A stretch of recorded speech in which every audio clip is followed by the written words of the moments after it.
Hello, welcome to this ACS strategy story, a brief presentation on a single strategy subject. Here we'll discuss what we can learn about strategy from a bowling ball. As we'll see, bowling balls can be quite persuasive and educational. I'm Mark Chussell, founder of Advanced Competitive Strategies.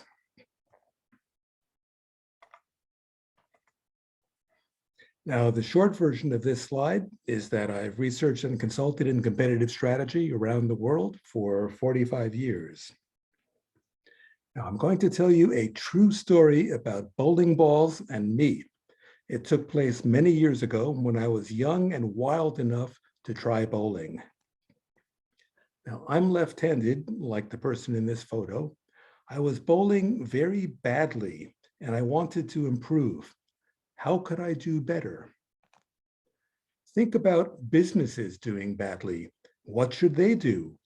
Or maybe, put another way, what should they not do? What they should not do, according to impatient boards and confident consultants, is to keep doing what they're already doing. These are hyper-competitive times, you know, and the old rules don't apply. There are new rules, fresh rules. But there is an eternal rule that every business follows. It is this: if you are failing, do something different. Our business needs to do something different, and to do something different, we need a new story. Once upon a time, little Susie and Johnny, there was a major conglomerate with headquarters that glowed like gold. But what's the real problem that we want to solve? We care less about what went wrong and more about, can we do better? We may be failing, but our unhappiness today does not necessarily mean we made a mistake in the past. Can we do better is a good expression of a problem. It doesn't presume that we have failed, and it doesn't presume that we, the people in the company, are at fault. It's more about creativity and rethinking our business and reframing the customer and taking a broad perspective. It's more about the future. Let's return to the bowling alley. Now, that person is not me. I wanted to do better at bowling, so I decided to try something different. Better still, I did something that required no new capital expenditures. I decided I'll bowl with my right hand. Now, think about a business like that, doing the equivalent of bowling with the other hand. What can we do right now to change? We can change our price. We can change our rewards program. We can goose up or goose down our advertising. And those moves also don't require any capital expenditures. Now, do something manifests as shake things up, or do something different, or get rid of people who bowl with their left hands. But when I bowled with my right hand, what do you think happened? I got a strike. Woohoo! I mean, just look at those pins flying. I knocked down every pin in the county. Notice that now I have a perfect track record with my right hand. It can never go any higher. It can only go down. But at least for now, success. Okay, enough joy and excitement. Think back a second when I decided to bowl with my right hand. Was it a good decision? Yes, evidently yes. People say because I went from loser to champion with one roll. If that wasn't a good decision, what is? And we see that in business. We did something, and with the equivalent of one roll of a bowling ball, we restored our former glory.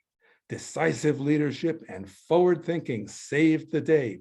We're back on track, or with bowling, we're on a roll. You might think that we solved the problem and we're done. Not so fast. We're not done yet. Should I bowl again with my right hand? What do you think? Now, I've asked many audiences, from business students to business executives, whether they think I should bowl again with my right hand, and the response is unanimous. Of course I should bowl again with my right hand. What possible reason is there for me not to do that? And we see that in business too. It worked. Why wouldn't we continue to do something that worked? Of course, one can get carried away. And we can say we cut our advertising by 5% last month and profit went up. How about if we ditch all our advertising for the rest of the year? But even if we don't go to such extremes, it's going to be hard to argue that we aren't on the right track. So, of course, that's what I did. I bowled again with my right hand. And do you know what happened?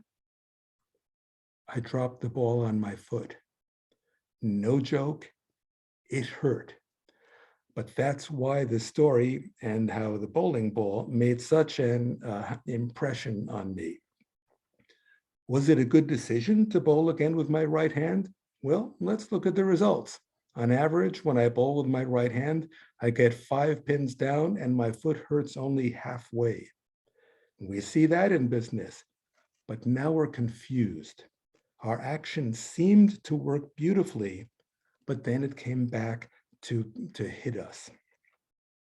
In business, we don't want to go back to a discredited strategy, the equivalent of bowling with my left hand. But bowling with my right hand seems dangerous. It might pay off big, and it might break bones like the poor fellow above, who also is not me. Worse, we've learned that what starts off well may soon turn around and bite us in the foot. Now, maybe left-handed bowling isn't so bad after all, some might argue. Maybe we just have to improve our strategy execution. Perhaps a new brand of bowling shoes will help. Or not. But strike or struck, which is the anomaly? Both outcomes are unusual. Which should we expect going forward? Which leads us to the key question here. Should I bowl again with my right hand? The game's not over. All those pins are just waiting. When I ask that question, lots of people show that they're not risk averse at all. In fact, they are risk seeking when it comes to my foot. That strike was just too exciting and wonderful for them to pass up. Here's what I did. I switched back to my left hand. So one more question. Was it a good decision to switch back to my left hand? I think it was a good decision. That's why I did it. I mean, after all, I value my foot. But we'll never know what would have happened because I never bowled again with my right hand. But that's not very satisfying. We need to take a walk. Robert Frost wrote a poem called The Road Not Taken. And here's what he said. 2 roads diverged in a wood, and I took the one less traveled by, and that has made all the difference. Notice that Frost didn't tell us about the difference or what it was. Now, which road is better for your business and for you? You can't travel both roads. Oh, wait, you can travel both roads. You can with simulation. Not just any kind of simulation, though. Playing what if on financial spreadsheets doesn't work because it looks only at our business and not at competitors and customers. Playing what if with trendline forecasts and big data doesn't work either because it assumes the past will persist into the future. And the whole point is that we think things are going to change. We need to explore both roads, not just one. We need to bowl with both hands, not just one. Now, okay, that looks silly, but you get the idea. We need to ask humans for ideas, and we need computers to help us test them. I have heard management teams say that they avoided disasters by learning how to keep metaphorical bowling balls off their managerial feet. Now, that's not the end of your road or mine, but that is the end of this presentation. Thank you very much for joining me. And maybe it's not exactly the end. Please feel free to contact me for solutions to many strategy problems. I love this stuff, love talking about it, and I welcome the conversation with you. Thanks again for joining me.